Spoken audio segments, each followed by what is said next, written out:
They threw away my childhood art box, said it was just scribbles. But buried in that trash was a drawing signed by one of the most elusive artists in modern history. Hi, I'm Mira, and what my family called junk turned out to be a missing piece in the legacy of Ellis Ruth. A piece I drew when I was 9. They didn't just discard paper. They tried to erase my place in a story they never understood. Have you ever discovered something others tried to bury? Something that proved you mattered all along? Tell me in the comments. I want to know what they tried to silence you. Because this isn't just about a drawing. It's about what happens when we dig through the wreckage and find the truth staring back. Let me show you how it all began. I arrived back in Santa Fe with nothing but my canvas bag, a tube of lipstick I hadn't worn in a year, and a lump in my throat I couldn't quite swallow. The house looked the same from the outside. Pale adobe walls, the smell of juniper and dust. But something felt colder, stiffer, like a museum you didn't belong in anymore. Diane opened the door with her usual flawless smile. Mira, oh honey, look at you. You've been working too hard again, haven't you? I gave her a half smile and stepped inside. The furniture had been rearranged, minimalist, modern. Nothing like the cozy, cluttered space I grew up in. A few designer candles flickered from the mantel. Dad's recliner was gone. We're making space, she said breezily. You know Ivy's moving in to film her lifestyle series. Had to clear out some of the old junk. Something inside me twisted. I hadn't known that. Of course I hadn't. Later, I wandered into the garage, the place where most of my childhood lived, in boxes stacked under my name in fading black Sharpie. But the shelves were bare, just a few paint cans and a bin labeled Holiday Lights. I turned to Diane. Where's my art box? She blinked, like I'd asked about a piece of lint. Oh, the scribble stuff? We tossed it. Garage purge last week? My throat dried. You tossed it? It was falling apart, Mira. Moldy. Probably full of silverfish. You haven't looked at that thing in decades. I stood still, trying to process. You threw away my sketches? Marcus, passing through with a glass of lemonade, chimed in without making eye contact. You haven't touched that stuff in decades, sweetheart. We figured it wasn't important. That box held every drawing I'd made between ages 6 and 13. My first charcoal sketch. My second, crayon cities, watercolor ghosts, pages with my grandmother's handwriting praising my shading. I didn't remember breathing for a few seconds. That night, after they'd gone to bed, I crept out to the bins near the back fence. I wore gloves, brought a flashlight, and combed through the bags. It was all there, torn, soggy, decaying. I dug carefully, hands shaking. Bits of pastel dust smudged my wrists. Then I found it. One sheet folded, slightly crumpled, stained at the edges. A girl holding a giant feather. My handwriting at the top, age 9, for Nana. But that wasn't what made my stomach flip. Near the bottom corner, a strange, delicate signature I didn't recognize at first. It read, E.R. I ran my finger across the ink. It shimmered faintly in the flashlight's beam. A pale gray, nearly silver. Not mine, not a child's. I took the drawing inside, dried it with a hairdryer in the guest room. Then I called Camilla, hands still trembling. She answered in 2 rings. Girl, you okay? I lifted the paper into the camera frame. Mira. She leaned forward. Are you messing with me? That looks like Ellis Routh's signature. I blinked. Who? Her mouth fell open. Mira. That man was the recluse godfather of modern desert minimalism. Died in 93. If that's his mark... She paused, eyes narrowing. You might be holding one of his lost touch-ups. I stared at the drawing. That summer? I vaguely remembered an old man sketching beside me on my grandmother's porch. He'd asked to see my page. He'd adjusted the feather's lines, said something about intuitive chaos. I thought he was just a neighbor. Camilla was still speaking. You need to scan it, and don't tell Diane. Seriously. I didn't sleep that night. I laid the drawing on the desk like it was breathing, like it might wake up. That morning, I made coffee in silence. Diane was humming in the kitchen, arranging fruit into a photo-perfect bowl. You slept okay? She asked without looking up. I found one of the drawings. She raised a brow. You went through the trash? I said nothing. She laughed, slicing a pear. Well, I guess that box meant more to you than we thought. Don't worry, sweetheart. You're always so sentimental.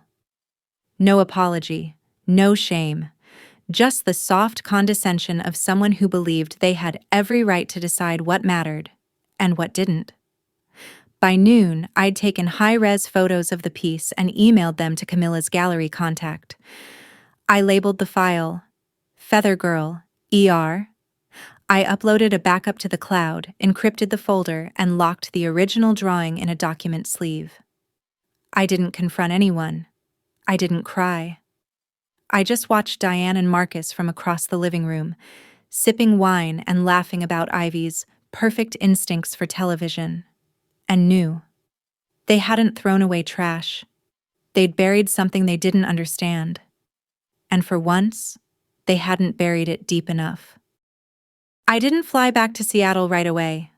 I told Diane I had some remote work to catch up on, and she nodded absently, too preoccupied with prepping Ivy's guest suite for a reality TV shoot to question me. But the truth was simpler. I couldn't leave until I knew what that signature really meant. I took high-res scans of the drawing, enhancing the faded pencil lines and isolating the corner where ER shimmered in that faint silver gray. I didn't touch it directly. I kept it in a sealed archival sleeve, hidden under a stack of tax documents in my suitcase. Camilla forwarded the files to a gallery contact of hers in Brooklyn, someone named Elias who specialized in provenance tracking. Less than 12 hours later, I got a text from him. Need to see in person. Possibility is real. I booked a morning train and brought the drawing wrapped inside a hardcover sketchbook. The gallery was small but elegant, tucked behind a bookstore in a quiet corner of Brooklyn. Elias met me in a dimly lit room with a velvet-lined table and a microscope. He didn't waste time. He examined the paper, the ink, the angle of the initials. Then he turned to me, slow and precise, like he'd done this hundreds of times but still found moments that mattered. This silver pigment, it's a rare hybrid ink Ellis Routh used only during 1989 to 1991. Custom mixed. The blend contains traces of oxidized nickel. Very specific. I stared. So you think it's real? I think you should consider securing legal ownership. Fast. When I got outside, I couldn't breathe for a minute. Not from panic. From clarity. It was real. That night, I sat on Camilla's couch with a glass of wine in one hand and my laptop in the other. I logged into the online archive of the Ellis Routh Foundation and found something I hadn't expected. A digitized excerpt from one of his old notebooks. Summer 1990. Taos. Fixed a girl's sketch. She drew from the ribs, not the wrist. Might be something in 10 years. My breath hitched. Taos. Summer of 1990. The porch behind Nana's cottage. The man in the linen hat. I had thought he was just some local painter. I remembered how he'd looked at my sketch, tilted his head, smiled, and added a few lines. I'd been too shy to ask his name. Now I realized he'd been famous before I even knew what fame meant. The next morning, Harper called me. I saw the gallery scans, she said without preamble. If that's what it looks like, your family may have violated asset protection statutes. I frowned. What do you mean?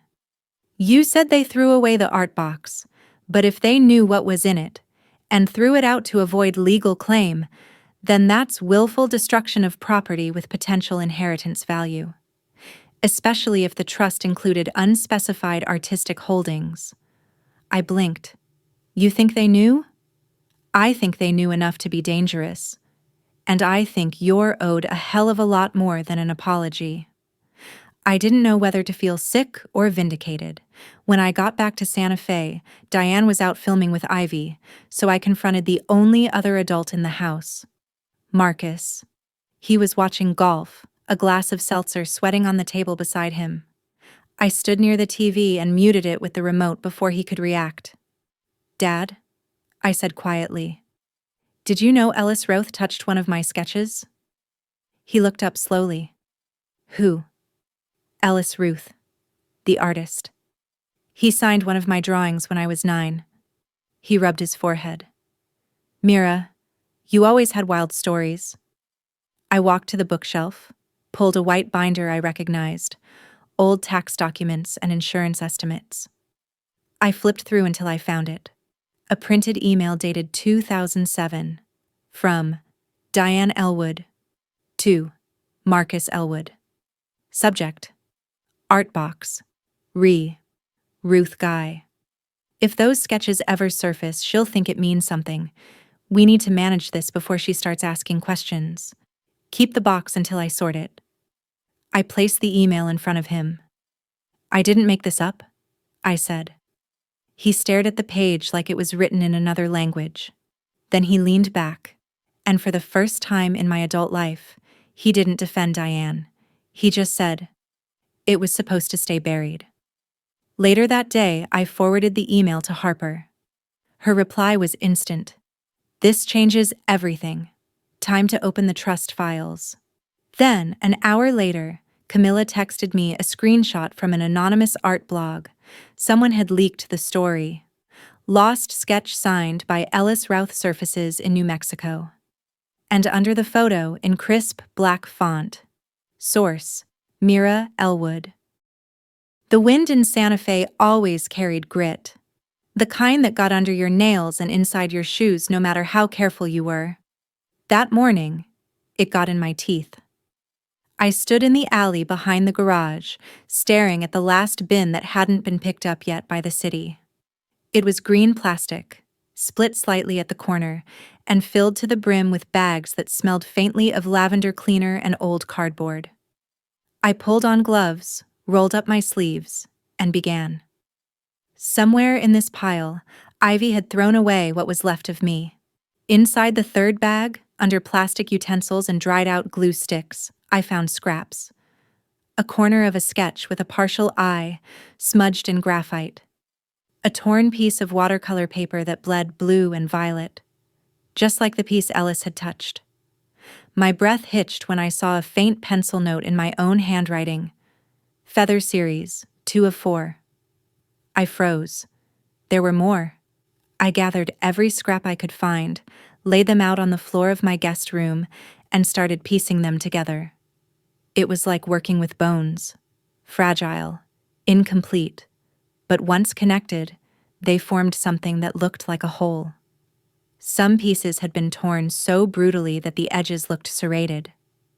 Others were bent and folded into themselves, still damp with the sour smell of decay. I used tweezers, a heatless dryer, and archival tape. Each layer I touched felt like retrieving a fragment of myself. Camilla FaceTimed me as I hovered over the papers. "You're building Frankenstein," she said, voice hushed. "No," I replied. "I'm resurrecting a crime scene." Then I noticed something else. Underneath one of the taped-over pieces there was a faint fingerprint, partial, but clearly pressed in silvery ink. Camilla caught my pause. "What is it?" I zoomed in. "It's a partial thumbprint. Could be his. You need to document everything." Already on it. The next morning, Harper arrived from Manhattan.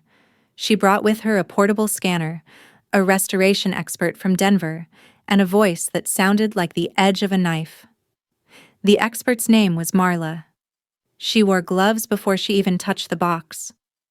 "These lines," she whispered, "some are clearly a child's. But here, see this curve? This angle of pressure? This was made by someone trained." Likely adult. She turned the page slightly. It's consistent with Ruth's line weight and motion from his private series. The same collection your piece may have come from. Harper folded her arms. Then we've got more than art. We've got a suppressed body of work. I asked them to wait. I opened my laptop and logged into the camera system I'd quietly asked Camilla to help access. The one from the company that handled Diane's waste management during the garage purge. We scrubbed through hours of footage until we saw her. Ivy. She was wearing a hoodie, head low, but the stride, the gold bracelet, the way she looked around before tossing 2 large bags into the contractor bin. It was unmistakable. She knew. I whispered. Harper didn't flinch. And now we do. There was a long silence after we paused the clip. Marla shook her head slightly. Camilla sat back, pulled out her phone, and without a word, hit record. "What are you doing?" I asked. "Starting your testimony, your story, in your voice." She lifted the phone. "Say your name." I looked at the lens for a moment. "Mira Elwood." "Again," she said gently. I inhaled. "My name is Mira Elwood. These are my drawings. They tried to destroy them, and I'm taking them back." She nodded and hit save. Later, I scanned the reconstructed drawings and uploaded them to an encrypted cloud folder titled Restored Number 2 Origin Series. I tagged the images with dates, ink type, material, and a notation summary pulled from Ellis Routh's archived work logs.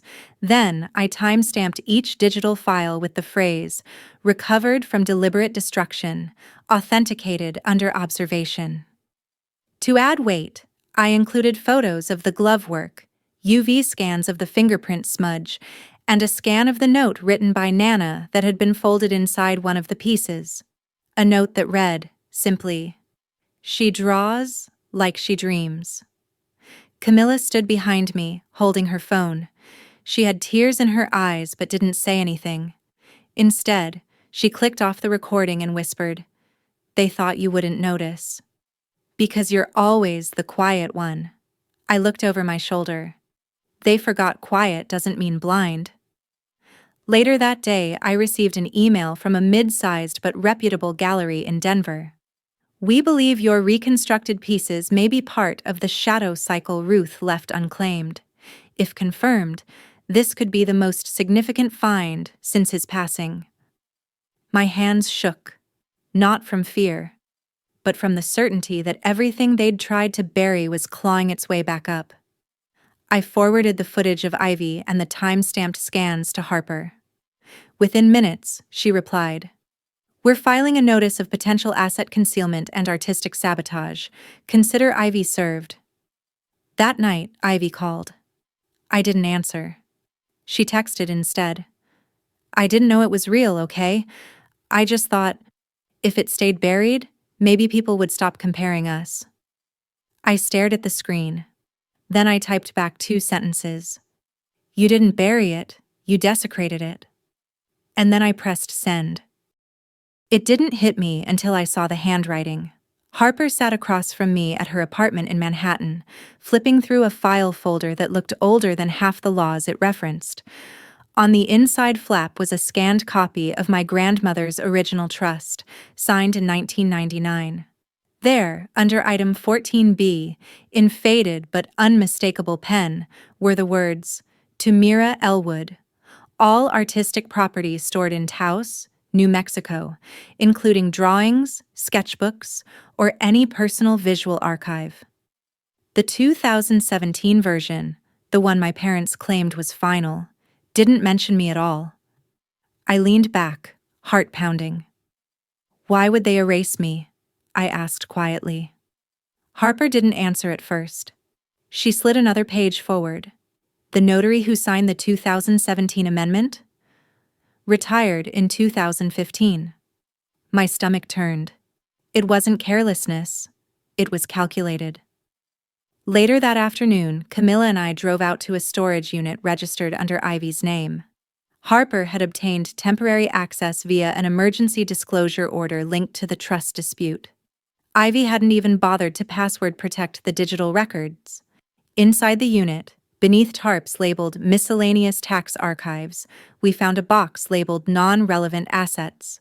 Inside, contact sheets, catalog printouts, and high-resolution scans of my childhood sketches. The same ones I thought were gone forever. Camilla held up one sheet with a red sticky note on it. "Assess for potential value," it read, in Diane's handwriting. I felt like something cracked open in my chest. A smaller folder lay at the bottom, plastic, sealed. I pulled it out, opened it, and found a USB drive inside. Harper clicked it open when we returned to her office.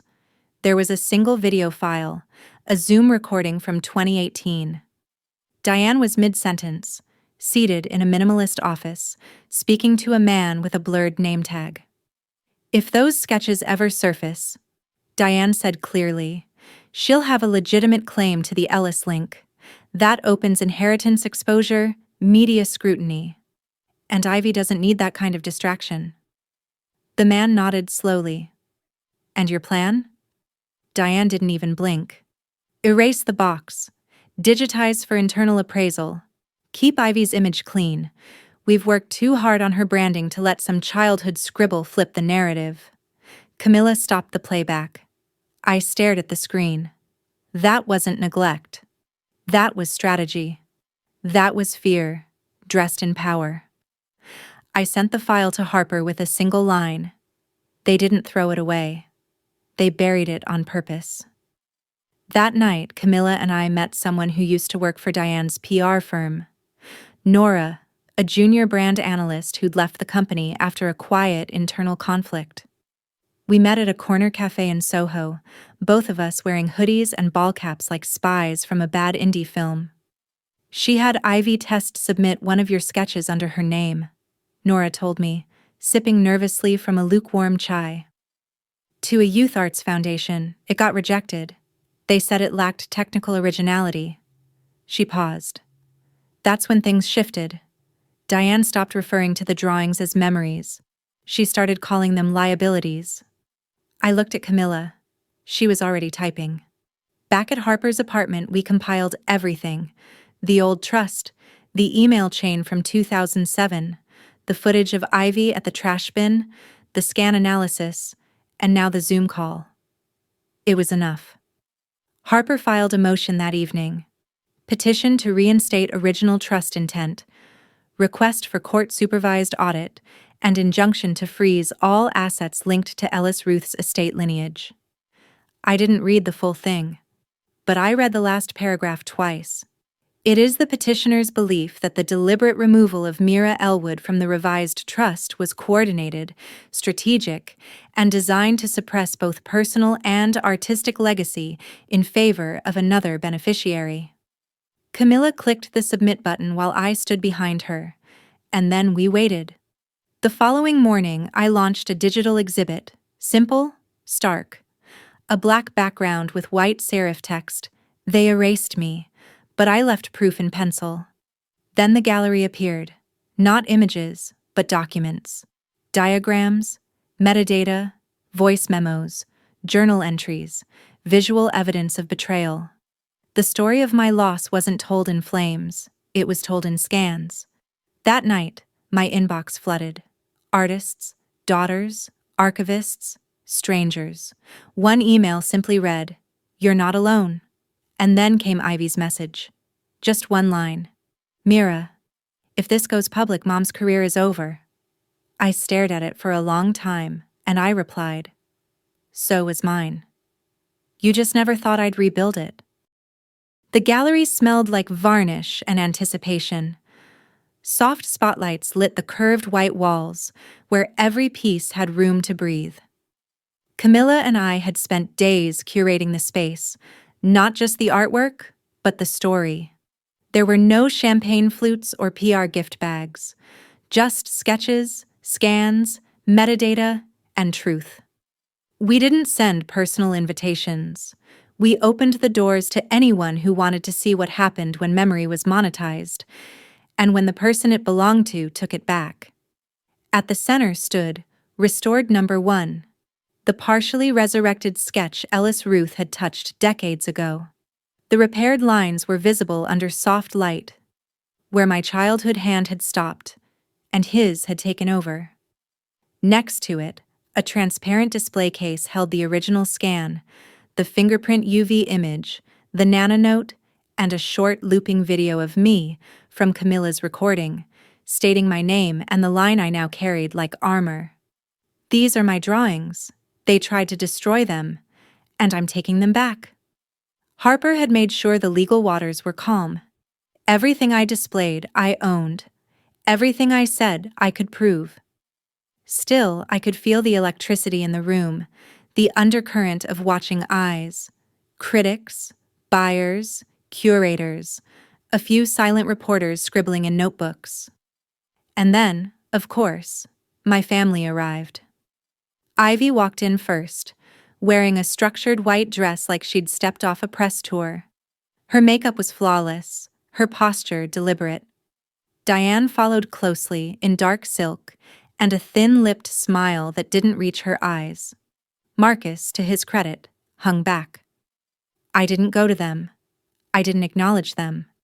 Instead, I stood beside the podium in the corner, where Harper gave opening remarks about the legal confirmation of my ownership, the historical validation of Ellis's touch, and the future of artistic justice.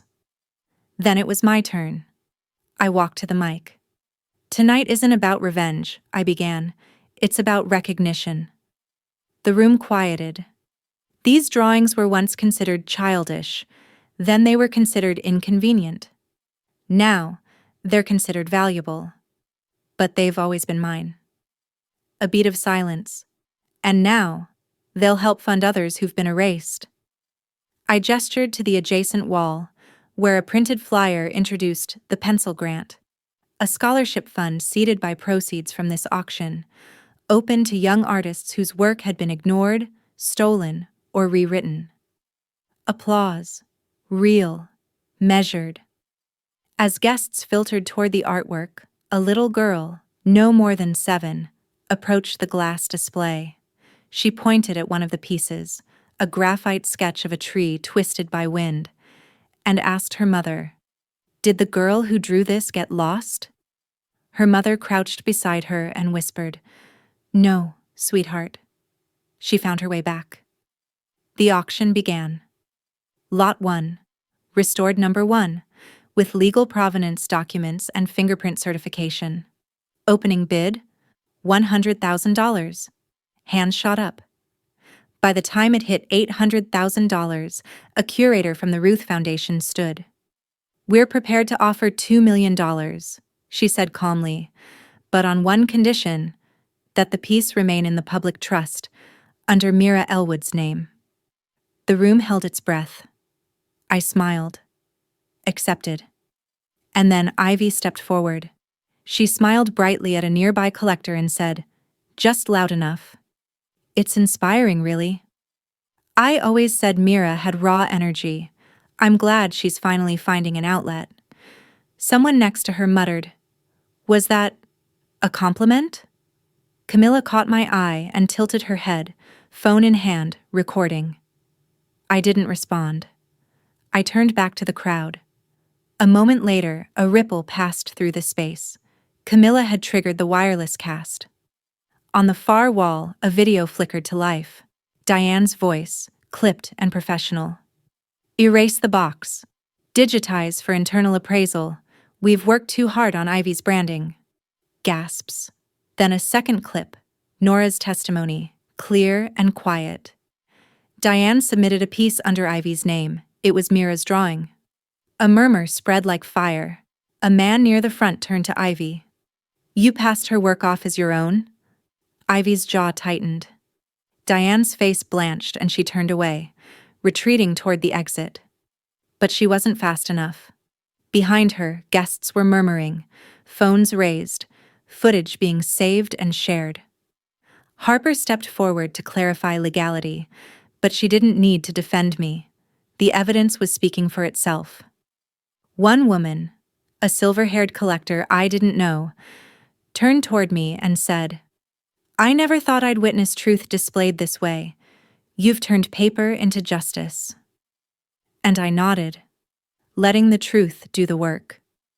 By the end of the night, every piece in the gallery had a buyer, not for novelty, for resonance, for what it stood for. I stood at the back of the room, watching people lean in, read the documents, trace the pencil strokes through glass. The lights above cast soft halos over each frame, as if the past was being honored instead of buried. This wasn't a comeback. This was a declaration. 3 days after the gallery auction, I received a letter. Not an email, not a notification ping on my phone. A real letter. Heavy paper, hand-addressed, bearing a law firm's seal I recognized. It was from the legal team representing my grandmother's estate. I opened it slowly, almost cautiously, like it might burst into dust. Inside was a short paragraph and a formal copy of the revised trust. Not the fraudulent 2017 version, but the original. Signed, notarized properly, and now legally reinstated. There it was, in bold. Mira Elwood, sole inheritor of the Taos portfolio, including land parcels, art storage, and development rights. I stared at the words for a long time. It wasn't joy I felt, or triumph. It was something quieter, heavier. Validation. The land Nana left me wasn't vast. It was a cluster of plots bordering the old art district, with a worn studio, overgrown garden, and a dusty well I once dropped a crayon into when I was 6. Camilla drove us up that weekend. She brought her camera. "Document everything," she reminded me. The old studio was exactly as I remembered, dust layered thick over windows, a soft glow breaking through the cracks. Inside, I found an easel, tilted and forgotten, with a blank canvas still stretched tight. It felt symbolic, like the story wasn't over. We didn't speak much. She filmed me as I walked the rooms, touched the paint-smeared table, sat on the floor where Nana once taught me how to shade with charcoal. The light caught floating dust like flecks of memory, suspended in time. Later that day, we stopped by the community center in Taos, the one where Nana used to teach free classes. The director still remembered her. "Eleonora's granddaughter," she said, eyes warm. I told her I wanted to donate. Not money, not yet. Land. For a permanent art space, I explained. For kids who don't get gallery invites or legacy portfolios. She looked stunned. I smiled. I was one of them. The paperwork took weeks, but I stayed. Moved into a small apartment above a local print shop. Camilla commuted back and forth from Santa Fe, and Harper called nightly to update me on the quiet legal collapse happening behind the scenes. Diane had stepped down from her PR board. Ivy's sponsorships were on pause. Marcus never contacted me again. The town embraced the idea faster than I expected. Volunteers offered help restoring the studio. One afternoon, a teenage girl named Lainey stopped by holding a sketchpad to her chest. She pointed to a reproduction of Restored Number 1 we had hung in the hallway. "Did you draw that?" she whispered. I nodded. She looked at it again, then back at me. "I want to learn how to do shadows like that." That night, I wrote the first grant proposal for a seasonal mentorship program. Camilla edited it beside me, half drinking cold tea and humming to herself. When we submitted the draft, I felt something shift. Not anxiety, but anticipation. One afternoon, while clearing the last shelf of Nana's studio, I found a small cedar box tucked beneath a cracked floorboard. Inside were dried petals, yellowing paper, and a letter addressed to me in looping cursive. "Mira, some things aren't meant to be sold. Some things you keep, not because they're valuable to others, but because they built you. You always drew like you were trying to tell the truth before it disappeared. Don't stop. Love, Nana." I read it twice, then a third time, hands trembling. I cried for the first time in months.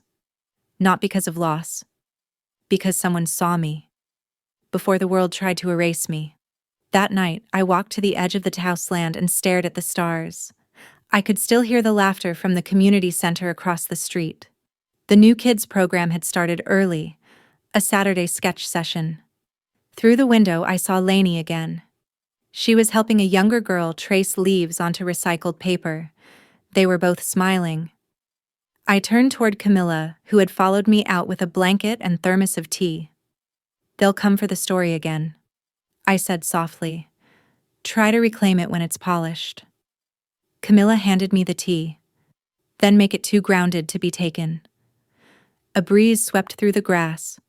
Somewhere, a dog barked. A paintbrush dropped inside the center. Life kept moving, even as the past settled into place. I didn't respond. I just took out my sketchbook and drew. The lines came slower now, more measured, but they carried something I hadn't felt in a long time: ease. Weeks later, we launched the center, named not after me, but after Nana, the Eleonora Studio. At the opening, I stood quietly by the door, watching guests move through the hallway. A small girl stopped in front of one framed piece and looked up at her mother. "Did the girl who drew this grow up here?" she asked. Her mother smiled. "No, but her heart did." And in the hallway, mounted above the entry door, was a small plaque carved from reclaimed oak. "Inheritance isn't always money. Sometimes it's memory. Sometimes it's will." I no longer have anything to prove. In the quiet of the old studio, with the sound of graphite sweeping across coarse paper, I found myself again. Not the version my family tried to reshape, but the woman built from memory, dignity, and truth. I've learned this. Silence isn't noble if it shelters wrongdoing. Those who bury you because they fear your light will, eventually, have to face it. This time, in the form of justice. Truth doesn't need to shout, only to stand firm. And dignity, once reclaimed, is never taken again. What about you? Have you ever been pushed aside by the people who were supposed to protect you, simply because you refused to shrink? Share your story in the comments. I want to hear it. And more importantly, I want you to know you are not alone. If this journey resonated with you, maybe the next video will tell the story of someone else, someone who was erased, but learned to rewrite their life in ink of their own.